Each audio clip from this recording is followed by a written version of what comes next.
ఏదైతే మన చంద్రబాబు నాయుడు గారు సీఎం మన మినిస్టర్ గారు వచ్చి ఇక్కడ గవర్నమెంట్ చంద్రబాబు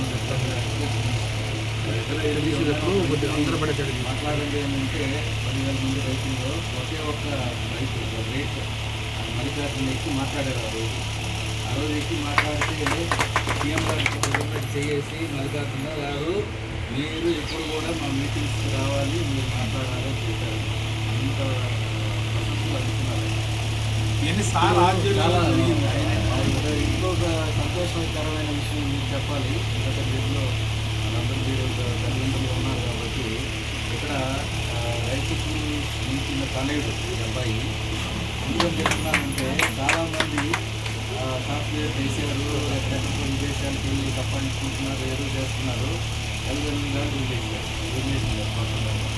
బట్ ఈ అబ్బాయి సాఫ్ట్వేర్ ఇంజనీర్ అయ్యి ఉంది, లక్షలాది రూపాయల జీతం ఉంది, దాన్ని వదులుకొని వచ్చి తండ్రికి వారసత్వంగా వ్యవసాయం చేయాలి, వ్యవసాయమే మా వారసత్వం అనే ఉద్దేశంతో ఎట్లయితే మల్లికార్జున గారు వాళ్ళ ఫ్యామిలీ వాళ్ళ మామగారి ఫ్యామిలీ అంతా వచ్చారో ఇప్పుడు ఇతను అతను తీసుకెళ్తున్నారు కూర్చొని న్యాచురల్ ఫార్మింగ్ చేస్తున్నారు. అంటే మేబీ వాళ్ళ పద్ధతి వేరే పద్ధతి, అది ఇంకా సింపుల్.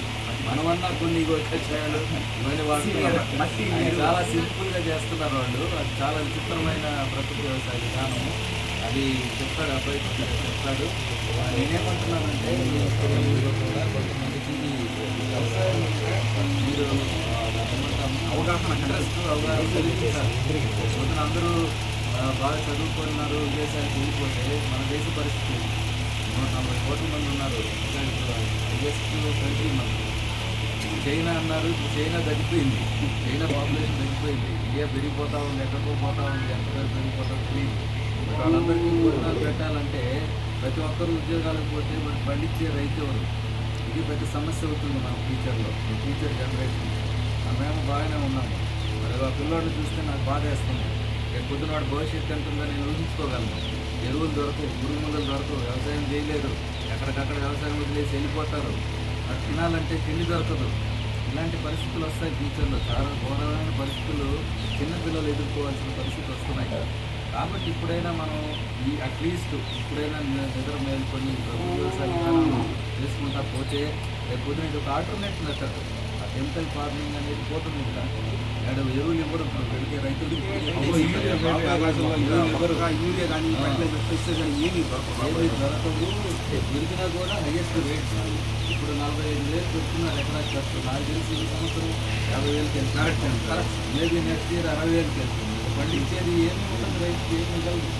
అలాంటి పరిస్థితుల్లో మనం చేసే విధానంలో లేదు 3 పుట్లు పండించండి. 3 పుట్లే కూడా ఎంత రాళ్ళు సంపాదించుకోవాలి, నీరు చేసుకొని అమ్ముకోవాలి. ఎడ్లు లేకుండా ఎడ్లు చేసుకొని అబ్బాయి వచ్చినట్లు ఎక్కడెక్కడికో వెళ్తూ ఉంటుంది. నేను చూసి ఆశ్చర్యపోతుంది.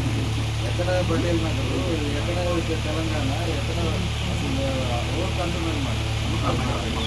కర్ణాటక, బెంగళూరు, ఓకే చంద్రాలు, హైదరాబాద్, చెన్నై, ఎక్కడికంటే అక్కడ పంపిస్తున్నారు. సో ఇంతటి ఇంటెలిజెన్స్ ఆ విధంగా వాడుకుంటున్నారు ఆ సాఫ్ట్వేర్. నేను కూడా సాఫ్ట్వేర్ పిల్లలు చాలామంది ఉంటారు కాబట్టి ఈ రకంగా కానీ వాళ్ళు కానీ ప్రతి చేసుకోగలుగుతారు. ఫ్యూచర్ మనం ఇప్పుడు ఈ సందర్భంగా వారు వచ్చినందుకు మీ అందరి తరఫున వారికి ధన్యవాదాలు తెలియజేసుకుంటున్నాం. అలాగే అందరికీ నమస్కారం. ఈరోజు మన రవిచంద్ర సార్ రావడం, ఇక్కడ ఈ ప్రకృతి వ్యవసాయం గురించి ఈ కావాల్సిన వస్తువులు ఎన్ని ఊరికి ఇంతకుముందు రోజుల్లో మేము ప్రకృతి వ్యవసాయం చేసేవాళ్ళం. చేసినప్పుడు ఏది కావాలన్నా కూడా మాకు కొరతగా ఉండేది. ఎన్ని బీజామృతం కానీ ఇంకోటి కానీ ఘనామృతం దానికి కావాల్సిన ఐటమ్స్ అన్నీ. ఈరోజు ఆ ఇబ్బంది లేకుండా ఈ చుట్టుపక్కల ఉన్న వారందరికీ కూడా ఇక్కడ అందుబాటులో పెట్టడం అనేది చాలా మంచి విధానం ఇది. దీనివల్ల ఏంటంటే ఎవరికి ఏది అవసరమైతే అది తీసుకుపోయి చల్లుకొని ప్రకృతి వ్యవసాయ రైతులందరూ కూడా మన సకాలంలో మంచిగా పంట చేసుకొని ఆ దిగుబడి తీసడానికి వీలు అవుతుంది. మెయిన్ పాయింట్ ఏంటంటే ఈ ప్రకృతి వ్యవసాయం కోసం సార్ ఎంతగా శ్రమ పడుతున్నాడంటే నేను చాలామందిని చూశాను. ఎంతోమంది వ్యవసాయ అధికారుల్ని నా అనుభవంలో చూడడం జరిగింది. వాళ్ళు ఎవరికాడే ఏదో ఫార్మాలిటీగా నాకు మాట చెప్పిపోయేవాళ్ళే కానీ ఈ విధంగా ప్రకృతి వ్యవసాయం మీద ఎంతోమంది అవగాహన కల్పించి వచ్చే రోజుల్లో భావి తరాలలో సమాజంలో మంచి స్వచ్ఛమైన ఆహారం కావాలి, సమాజం బాగుండాలి, ఈ నేల తల్లులు బాగుండాలి, ఏదంటే పంట పండించడానికి భావి తరాల వాళ్ళకి ఆయన ఎప్పుడూ అహర్నిశలు పనిచేస్తున్నాడు. నాకు ఈసారి కూడా 2017లో మా మన్నదరాపేట గ్రామానికి వచ్చినప్పుడు తొలిసారి పరిచయం కావడం జరిగింది. అంతకుముందు నాకు తెలియదు. అంతకుముందే నాకు ఈ ప్రకృతి వ్యవసాయాలంటే కొంచెం ఇష్టంగా, అంటే ఇంత పూర్తిగా కాకపోయినా సగం సగం పిండి తగ్గి చేసేవాళ్ళని. ఆ సార్ రావడంతో ఆయన సలహాలు, ఆయన సూచనలు చూసి నన్ను తొలిసారి కనిపించినప్పుడు నీలో చాలా ప్రతిభ ఉన్నాయి, అసలు ఇన్ని రోజులు గుర్తించకపోవడం అనేది చాలా బాధాకరంగా ఉంది, ఎక్కడో ఎంతో ముందుకు పోవాల్సినటువంటి రైతువి అని ఆ సార్ అనడం జరిగింది. సార్ ఏదైనా మామూలుగా ఆయన అన్నాడు అనుకున్నాను. ఆయన చెప్పిన మాటలు అక్షర సత్యాలాగా 2 సంవత్సరాల్లోనే ఆ విధంగా ప్రకృతి వ్యవసాయాలు మంచి పేరు సాధించి జిల్లా స్థాయిలో, తాలూకా స్థాయిలో, రాష్ట్ర స్థాయిలో ముఖ్యమంత్రులు, గవర్నర్లు అవార్డులు అందుకునే స్థాయికి పోవడం జరిగింది. ఎందుకు ఇవన్నీ చెప్పాల్సి వస్తుందంటే ఆ సార్ ఉండే అభిలాషకి, ఆ సార్కి మనం అందరూ ప్రతి ఒక్కరు సహకరించి చుట్టుపక్కల ఊర్లలో కూడా చాలామంది ఏంటంటే ప్రకృతి వ్యవసాయం అంటే ఆ దిశగా కొత్త రైతులు ముందుకు రావట్లేదు. వాళ్ళు కూడా అంతా కాకపోయినా తలా ఒక అరెకర వేసుకుంటూ పోయినా కూడా వాళ్ళకి అనుభవం వస్తుంది. రెండోసారి వాళ్ళు మూమెంట్లోకి వస్తారు. ఈ విధంగా ఈ సభ పెట్టడం కానీ, ఇక్కడ అందుబాటులో ఈ వస్తువులను దొరకడం కానీ చాలా మంచి విధానం.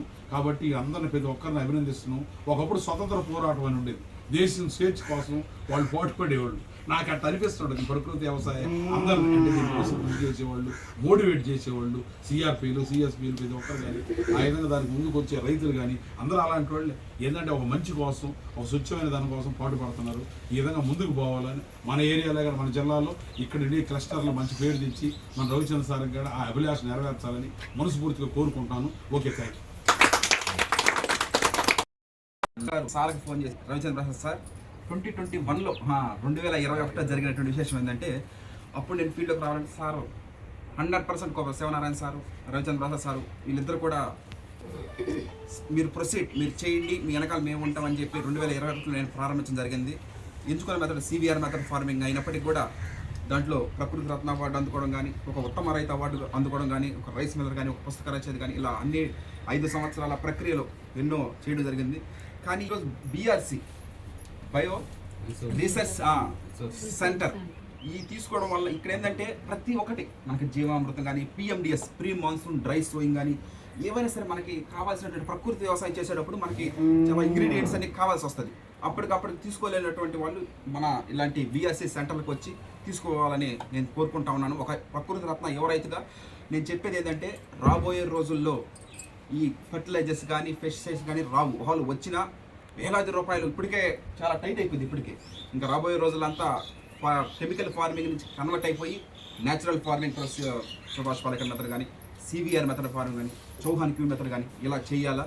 ఇలా నెక్స్ట్ రాబోయే జనరేషన్స్కి మనం ఇవ్వాల్సింది ఆస్తులు అంతస్తులు కాదు, మంచి భూమి ఇవ్వాలంటే ఇప్పటి నుంచి మనం ప్రకృతి వ్యవసాయం చేసి వాళ్ళకి మంచి ల్యాండ్ ఇవ్వాలి. మనుషుల శాస్త్రం కాదు, మట్టే శాస్త్రం. మట్టి మనం ఎంత బాగా చేసుకోవడం అంత మంచిది. ఇప్పుడంతా ఈ కెమికల్స్ వల్ల కంటామినేట్ అయిపోయి దాని బీపీలు, షుగర్లు, థైరాయిడ్లు, క్యాన్సర్లు ఇవన్నీ కారణం కూడా ఇవే. అంటే మనుషులు బాగుండాలంటే ముందు మనం తినే ఆహారం బాగుండాలి. అంటే కోటి విద్యలు కూటి కొరకు అన్నారు, ఎంత సంపాదించినా కూటికే, ఎన్నాళ్ళు బతికినా కాటికి. కాబట్టి బతికిన అన్నాళ్ళు మంచి ఆహారం సంతోషంగా ఉండాలని నేను కోరుకుంటా ఉన్నాను. ఆ విధంగానే నేను లక్షలాది రూపాయల జీతాలు వదిలేసి కూడా ఈ ప్రకృతి వ్యవసాయం ఎందుకు చేస్తానంటే నాతో పాటు కలిసి చదువుకున్న స్నేహితులకి, కుటుంబ సభ్యులకి, బంధువులకి, శ్రేయాభిలాషులకి ఎవరైతే అంటే సహాయ సహకారాన్ని ప్రతి ఒక్కరికి వాళ్ళకి అందించాలని. నిజానికి నాకు ఒకసారి ప్రకృతి రత్న అవార్డు అందుకున్నప్పటికన్నా, ఒక ఉత్తమ రైతు అవార్డు అందుకున్న సంతోషం కన్నా మన కుటుంబ సభ్యులకి, బంధువులకి, కలిసి చదువుకున్న స్నేహితులకి అంటే డెలివరీ చేసిన రైస్ బ్యాగ్స్ అని మోసుకొని ఆ ఆనందం మాటలు చెప్పలేను సార్. ఎందుకంటే మన చేతులతో పండించి మంచి ఆహారం పండించి మన వాళ్ళకి పంపించడం ఇది ఒక సంతోషకర విషయం. కనీసం ఇప్పుడు 10 ఎకరాలు ఉన్నారు సార్, ఒక అరెకరా వేసుకొని, ఒక ఎకరా వేసుకొని అక్కడి నుంచి అంటే ఒకేసారి వేసుకున్నా ఒక ఎకరా వేసుకొని స్టెప్ బై స్టెప్ ఒక ముందడుగు వేసుకుంటూ ఇలాంటి బీఆర్సీ సెంటర్లు కూడా మనకు ఉపయోగపడతాయి. ప్రతి ఒక్కరు కూడా ప్రతి మండలంలో కూడా సుభాష్ పాలేకర్ మెథడ్ బీఆర్సీ సెంటర్లు ఉన్నాయి. కాబట్టి ఇక్కడ వాటిని తీసుకొని సద్వినియోగం చేసుకోవాలని కోరుకుంటున్నాను.